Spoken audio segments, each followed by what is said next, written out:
When you think of the railroad here in Ohio today, doesn't it seem kind of like a novelty? You might take a scenic rail trip, or you get stopped at the tracks by a freight train.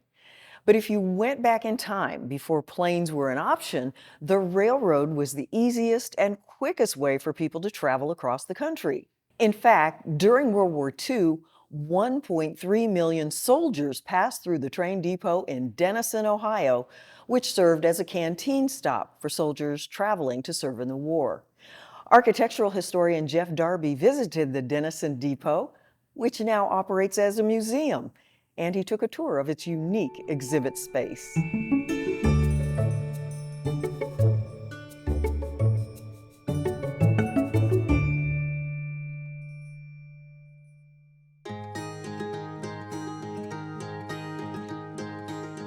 We're in Denison in eastern Ohio.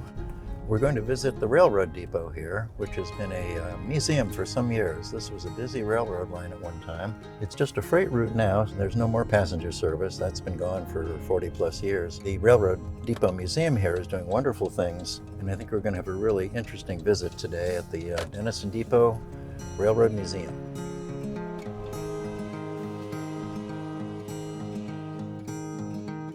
Hi, Wendy. Hey, Jeff. Good to see you. Good Welcome. to see you. It's been a long time. It Thank has you. been.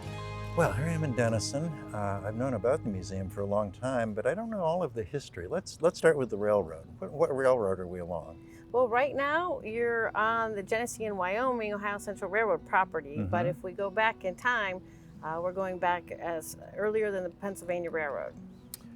So it goes back well into the 19th century. That's right. And was this a major route?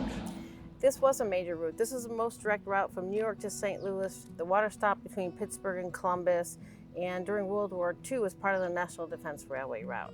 So we always like to tell people, if you're wondering where in the world you are exactly halfway between Pittsburgh and Columbus. And there's a reason a steam engine could only go 100 miles before it needed coal and water. It was going to stop here. There was no town here. It grew up all around it and created some of the most extensive and complete railroad shops in the 1900s. Denison Depot was known as a canteen during World War II. What was a canteen and what did it do? Well, during the war, the largest mobilization our country had seen right after Pearl Harbor, there was a military problem. Most troop trains had 500 to 700 people in them. To be successful, you have to have happy, well-fed, good morale with your soldiers. So the question for the military is, how are they going to feed them during transport? These soldiers have no money. If you used every dining car, you couldn't feed them. If you stopped to feed them along the way, you would ruin the schedules. Volunteers on the home front came up with the idea of a canteen of serving them free food and coffee as the train stopped to get water. So again, we're on this is a water stop between Pittsburgh and Columbus. Every train was going to stop here. Volunteers came out and started giving the soldiers free food. There was a lady by the name of Lucille Neusdorfer who started this process by raising a little bit of money. Then it got so big she couldn't handle it. She brought in the Salvation Army. 8 counties participated here in this canteen. It was 24/7. You know, nobody was publishing train schedules for anyone to see, so you had to be ready at any time. Never ran out of food, never ran out of volunteers, ended up serving 1.3 million soldiers. Isn't that amazing? Now, there were other canteens, weren't there, across the country? The state of Ohio should be very proud. The state of Ohio had 12 canteens. That many? Out of all those, we're the only one left that resembles anything like the World War II canteen. The nation had over 200. We're the best example of a home front canteen. And where you are right now, we are walking and standing in the footsteps of American heroes, those that served, on the home front and on the war front. Well, I would love to learn more. If I could get a tour of the depot, Sure. It would be just great. Happy Lead to the do way. that. Follow me.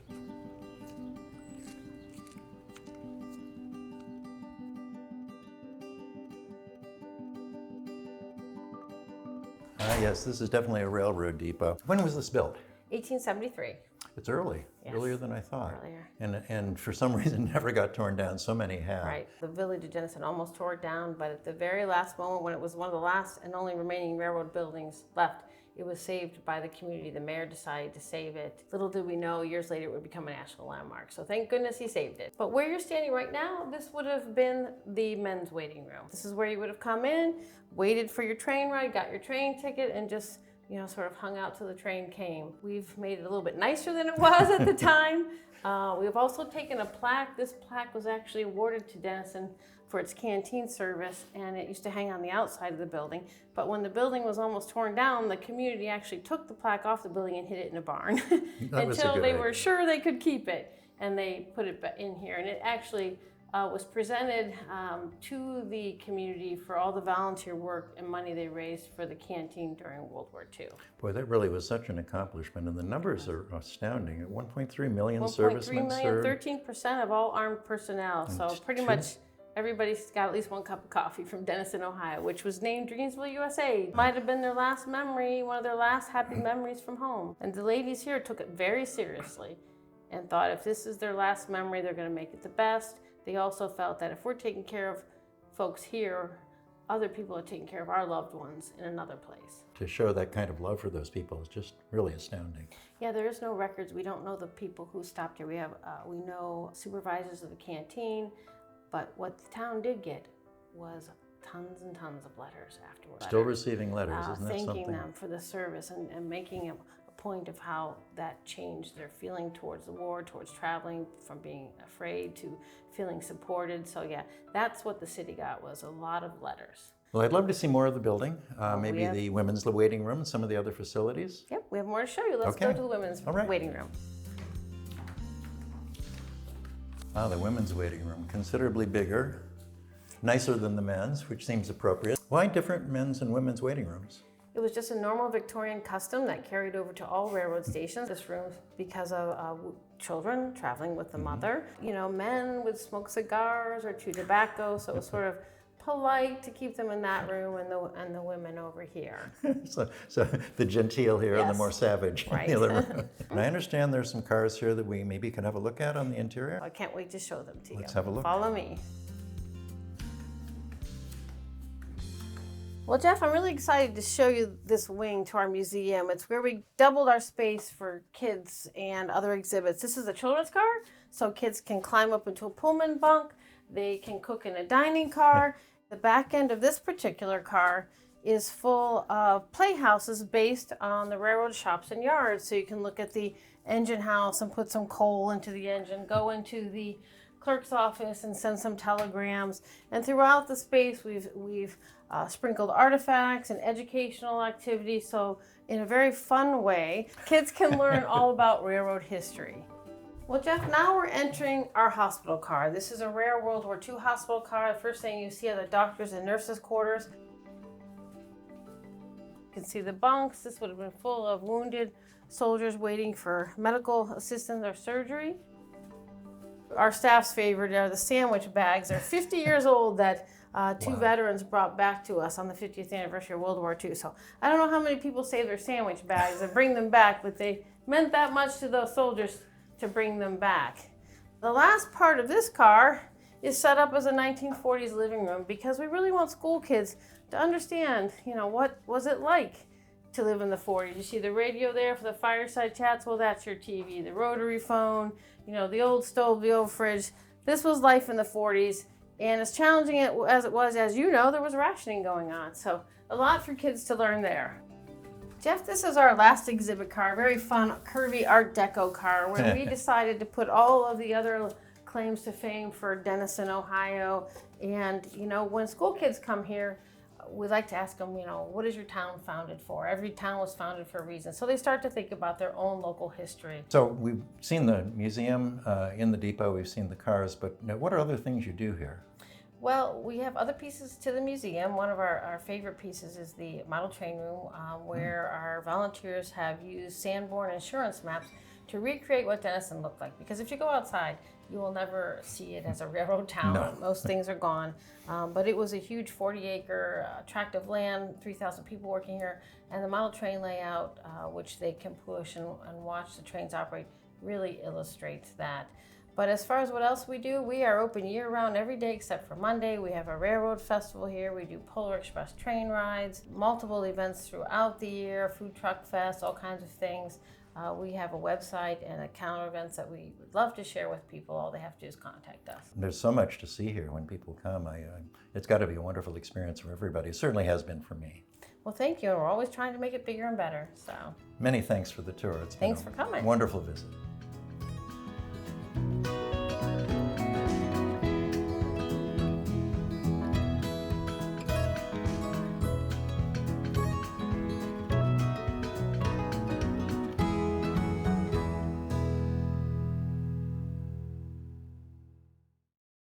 Plenty of people are fascinated with trains, but for some, watching trains is a regular activity, almost like being sports fans. That is certainly the case in our next story, where a group of friends, along with other train enthusiasts, get together to watch the trains go by. We tagged along to see what was the appeal.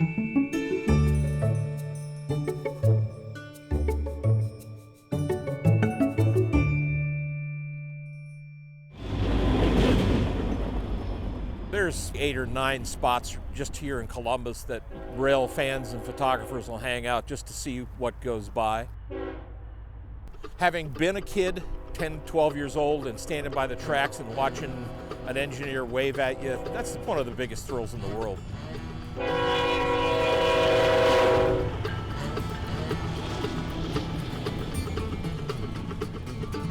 On this rusty old rail car with graffiti on the side, roll through every broke down stockyard, just doing my life's long haul ride. You've been coming out here a long time. I've been coming out here since 1974 as they were building the Cook Road underpass.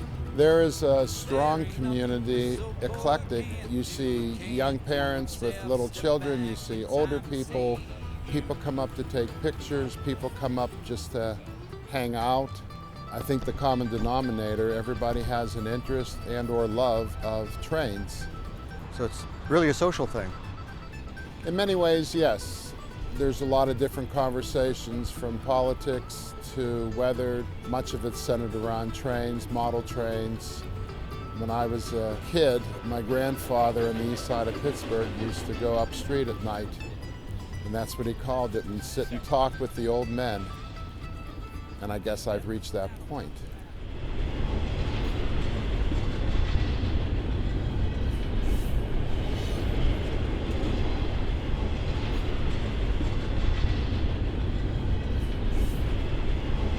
Me and my dad have been coming out here for about 4 years. And the pictures of the containers and the cars are pretty good. I would say the pictures of the double stack, that's a really good picture.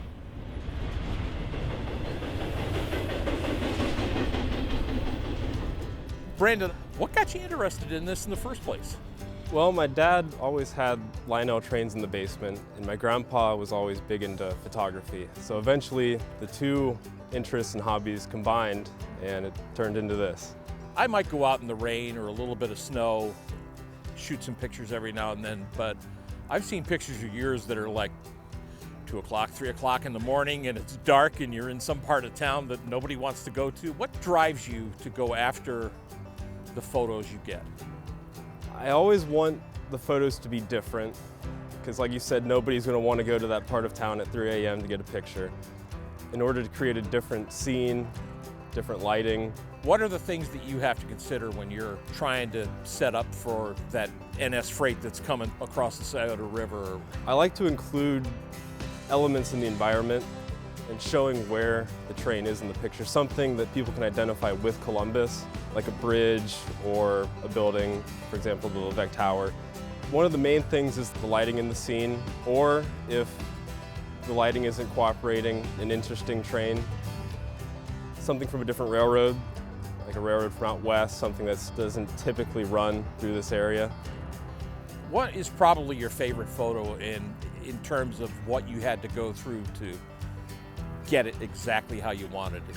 It was on the west side of Columbus, where when I'd arrived at the scene, it was pouring with rain, but then the sun began to come out and the train was getting closer, and as the train, maybe a quarter mile away, a rainbow appeared over top of it. Made the picture completely different, not what I expected. One of the craziest experiences that I had while photographing trains and just photographing the landscape was in eastern New Mexico and West Texas, where me and 2 other friends got caught up in a lightning storm. And we'd gotten ahead of it, so we pulled over and got our cameras out, basically in a lightning storm, to get some really interesting pictures. We were all running on adrenaline, and it was worth it.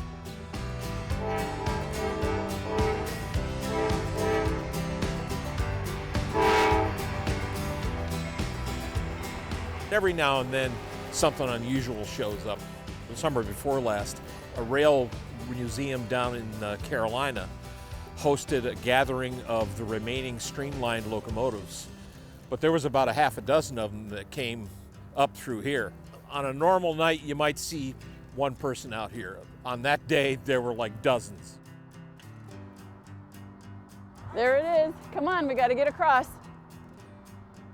There's a light on. There it is. From down there, going down there. What's the most trains you saw in one day, David? Oh my gosh. Was it like 6? Yeah. You never been to Marion, right? No, but I've heard it's really great for train watching. Yes. When did you folks start coming out here? Gosh, it's probably been 10 years now. A friend of ours is also a rail fan and was telling us different locations like Bellevue and Marion and here. Have you ever been to Fostoria? No, I haven't. What's in Fostoria?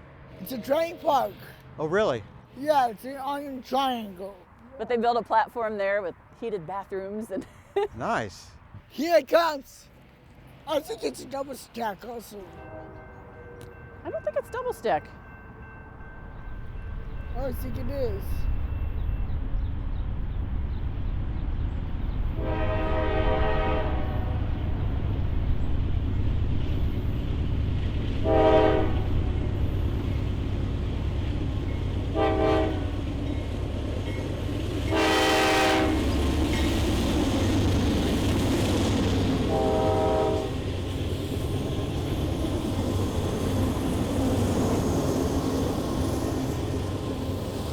It's a gold train, guys. It's a gold What's it train. carrying? It's like coal. Gold. It's killing gold.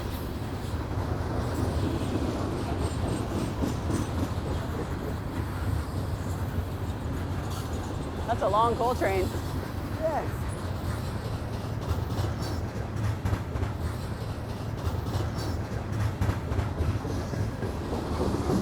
That's pretty cute of Norman and Ian sitting there.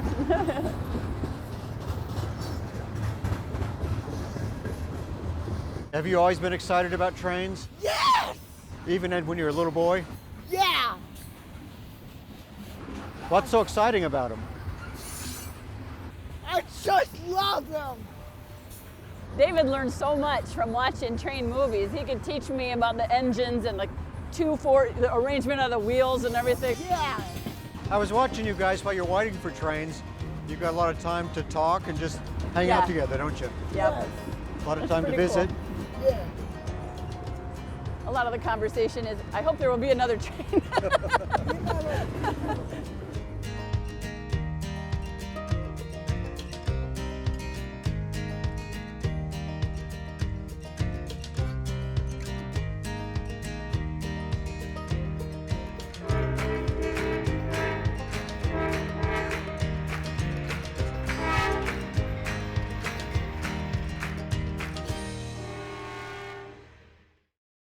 I love watching old films because they give you a glimpse into bygone eras. So I am thrilled about this next story.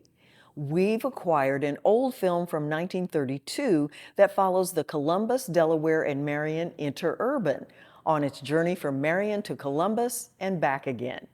We invited historian Jeff Darby to be our tour guide through the film. So all aboard the Columbus, Delaware, and Marion Interurban.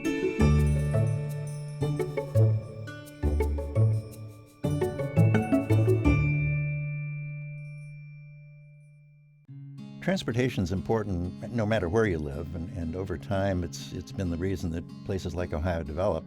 We started with Zane's Trace in 1796, barely a trail through the wilderness. The National Road came in the 1830s and crossed the middle of the state. It was the first paved road. The railroad era began in the 1850s for Ohio. You could go Columbus to Cleveland, Columbus to Cincinnati. But there was a very interesting period too that began very late in the 19th century, and that was the interurban era. Interurban, between cities is what it means. The interurbans were electric. They had overhead wires. They carried people. The problem was that the steam railroads would serve people adequately, but they didn't serve all the little towns. There were places along the railroad routes where the trains never stopped. So the interurbans helped fill that gap. They also carried freight. They would carry milk from farmers to dairies. They would provide mail service. There was even one line that served Granville that delivered the afternoon newspaper to houses along the route. So the interurban era was an interesting one. It didn't last very long, roughly the late 19th century to about the 1930s when it was pretty well over. So it was the advent of the automobile, and particularly hard paved roads, really in the World War I era when that got started, that led to the demise of the interurbans. We're fortunate to have a film from the early 1930s, before the interurbans went out of business in 1933, that shows a ride from Marion to Columbus. The Columbus, Delaware and Marion dated from 1901, when it began construction in Columbus, was finished in 1903. It was abandoned in the fall of 1933. It was one of several that served Columbus. There were 10 different routes that served the city. This is a shot in Marion of the terminal. It had freight service. You see how they advertised to the various important cities. They provided electric power as well to communities along the route. And what we're looking at here, the film jumps around. Those doors are on the car barns in Delaware, where they used to store the cars when they weren't in use. Now I think we're back at Marion, leaving Marion, going down the street, and most of these ran in the streets of the cities they served, but once they got into the country, they were cross-country. They didn't go along the highways. They paralleled them, but they didn't go along the highways. US 23 is what the Columbus, Delaware, and Marion followed, east of the highway. And you can still see some remains, including the abutments for a bridge over waterways south of Delaware in the vicinity of the Stratford area. So we're moving southbound here along the river, views from the front and the back of the car into Delaware. This is downtown Delaware, down on Sandusky Street. Meeting another car. The Columbus, Delaware, and Marion had a regular passenger service in terms of a car with probably 30 or 40, 50 people could ride in it, but they also had 2 parlor cars, numbers 501 and 502. Parlor cars was where you paid a little bit extra and you got a plush seat that you could move around. Sometimes they would have what they called buffet service. This again is the Delaware Car Barn. And one of those cars still exists at the Ohio Railway Museum in Worthington. Car number 501 is the wooden parlor car still in existence. In fact, the Railway Museum in Worthington, it has a track there where you can ride a train on what was the original right-of-way of the Columbus, Delaware, and Marion along the east side of Worthington, crosses Route 161. If you travel 161 going into or out of Worthington, you'll see the sign that says Ohio Railway Museum. So we're getting down toward Columbus. This is one of the big bridges north of Columbus with a car crossing it. The thing about the interurbans was it took some engineering for valleys like this to get across these valleys, but they could also go up and down hills the steam railroads couldn't, so they didn't have to change the countryside that much. AIU, the reference to this building, of course, is today known as the Levesque Tower. And of course, we have the State House. All the main features in downtown Columbus. The terminal in Columbus was at State and 3rd Streets, the interurban station. And it closed in 1938. You see one of the Columbus, Delaware, and Marion cars. Their color scheme was red and white. And you can see the banding, the lower part red and the white up above. And that's the interurban terminal that was at 3rd and Rich Streets. No longer there. It's been replaced by new construction of a residential building.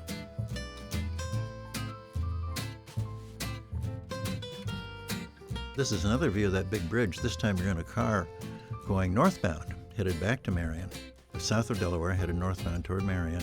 Quite an adventure riding a bridge like this. Stratford was the location of that bridge.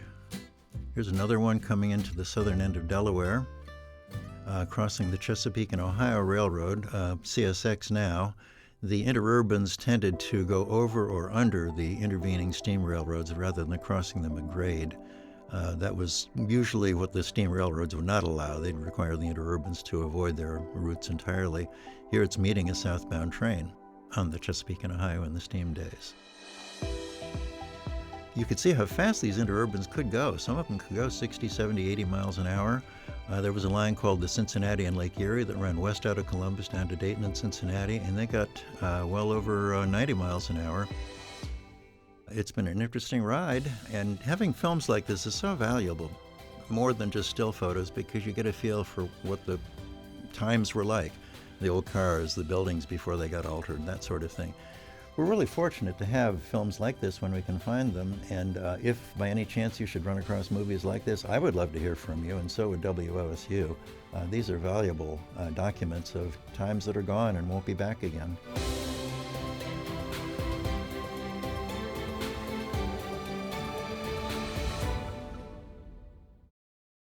Thanks for being with us. And remember, you can catch all of our episodes on YouTube or columbusneighborhoods.org. Plus, see our stories on the WOSU mobile app. And you can follow us on social media. We'll see you back here next week on Columbus Neighborhoods.